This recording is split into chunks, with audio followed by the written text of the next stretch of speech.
और महाप्रभु जगन्नाथ जी अपने अर्चक के रूप में ही पधारे हैं। कृपा है। संभवतः अभी अभी जानकारी मिली है, पुष्टि हुई नहीं है। जानकारी पुष्ट हो जाएगी तो हम आपको संकेत करेंगे। संभवतः हमारे स्टैचू ऑफ इक्वलिटी को जिन्होंने यहाँ स्थापित किया, ऐसे हमारे रामानुज परंपरा के अति विशिष्ट श्री चन्नजीयर स्वामी जी महाराज भी आ रहे हैं। थोड़ी देर में उनका भी दर्शन होगा। हम जब छोटे थे तो स्वामी जी के चित्र हमने एयरपोर्ट पर विदेशों में बहुत उनका प्रचार है। और महाराज जी जब बोलते हैं तो थोड़ी है तो दक्षिणी लिपि उनकी, लेकिन जब हिंदी बोलते हैं तो बहुत प्यारी लगती है। और इंग्लिश में भी वे संभाषण करते हैं और भी कई भाषाओं का उनको ज्ञान है। लेकिन जब हम बचपन में उनके चित्र देखते तो हमें लगता था कि हम जिस परंपरा में हैं यही रामानुजाचार्य जी हैं, क्योंकि उनकी कद काठी चाल चलन उठना बैठना बिल्कुल रामानुजाचार्य जी जैसा ही है। ये होता है जब व्यक्ति किसी की बहुत आराधना करता है, किसी का बहुत चिंतन करता है, तो धीरे धीरे उस जैसा ही हो जाता है। उस जैसे स्वभाव गुण सब आने लगते हैं। चन्नजीयर स्वामी जी महाराज, उनकी प्रतिष्ठा दक्षिण भारत में और संत समाज में कैसी है, ये तो आप जब उनके साथ जाएंगे तो ही आपको अनुभव होगा। अभी अमेरिका में भी उन्होंने कितने फीट ऊंचे हनुमान जी की स्थापना अभी करवा के आए। कल रात में महाराज जी से 1 घंटा बैठ के बहुत सुंदर चर्चा हुई। तो हमने महाराज जी से एक प्रश्न किया। अब देखो, आचार्यों से प्रश्न करो फिर उनके उत्तर देखो कितने सुंदर होते हैं। तो मैंने कहा रामानुज स्वामी जी महाराज का इतना बड़ा स्टैचू है हैदराबाद में।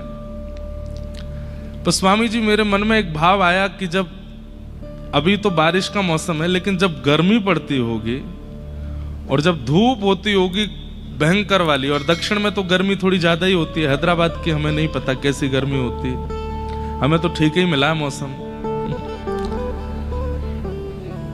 अच्छी पड़ती है गर्मी, मीडियम रहता है तो फिर ठीक है। लेकिन फिर भी आप खड़े रह सकते हो धूप में बाहर? ऐसी तो नहीं पड़ती होगी ना, इतनी तो तेज होती होगी।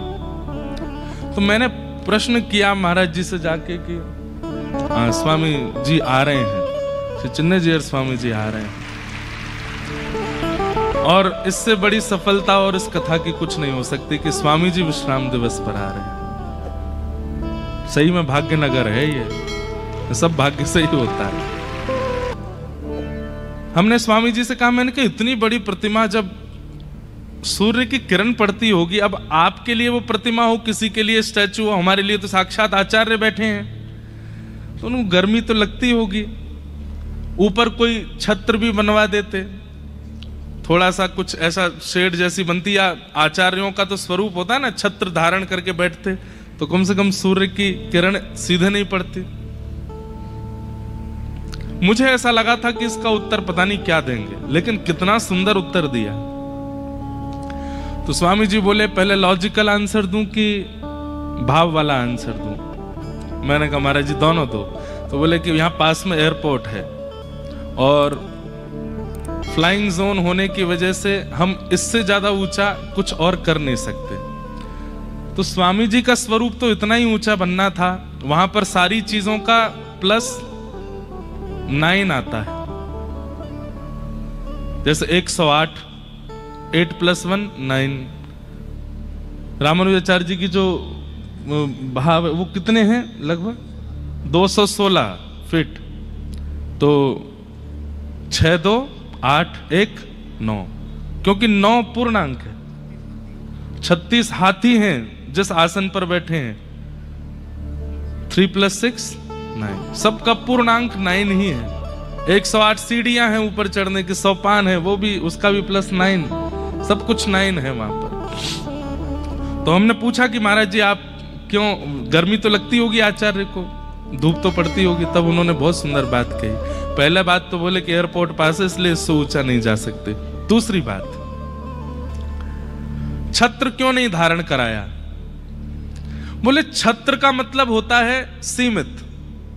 अब जैसे ये पंडाल की हाइट है, ये सीमित है, इससे ऊंचा स्टेज नहीं बन सकता यहां पर। अब इसकी जितनी भी हाइट हो, 25 फीट हो, 30 फीट हो, 40 फीट हो, इससे ऊंचा आप यहां कुछ निर्माण करना चाहोगे तो नहीं, आपको स्थान बदलना पड़ेगा। तब महाराज जी बोले कि आचार्य की क्षमता, उसको हम सीमित नहीं करना चाहते। आचार्य की क्षमता को, आचार्य की योग्यता को, आचार्य की प्रबलता को और आचार्य के भाव को हम छत्र लगा करके रोकना नहीं चाहते। हम तो चाहते हैं कि हम उनके शिष्य हैं, हमारे आचार्य चरण दिन ब दिन इतने बढ़ते जाएं कि एक दिन आकाश छू लें और आकाश छूते हुए वो वैकुंठ तक पहुंच जाएं। इसलिए सीमित नहीं किया है, असीमित है। इसलिए रुकावट नहीं लगाई है बीच में कि आचार्य का यश बढ़ता रहे, बढ़ता रहे, बढ़ता रहे। कई बार इन भावों से पता चलता है कि आचार्य चरण की स्थिति क्या है। आप क्या सोचते हैं, किसी प्रश्न का क्या उत्तर देते हैं, या किसी असमंजस में या किसी व्यवस्था में आप क्या निर्णय लेते हैं, उससे आपकी योग्यता पता चलती है। तो आचार्य चरणों ने इतना सुंदर उत्तर दिया। स्वामी जी के चरित्र तो एक से एक अद्भुत हैं, रामानुजाचार्य जी के, जिनको सुनने हो। अभी इससे पहले जयपुर में कथा थी, तो दूसरे और तीसरे दिन की कथा सुनना, उसमें हमने रामानुजाचार्य जी का संक्षिप्त चरित्र सुनाया है। आचार्य चरण आएंगे, उनका भी हम आशीष लेंगे।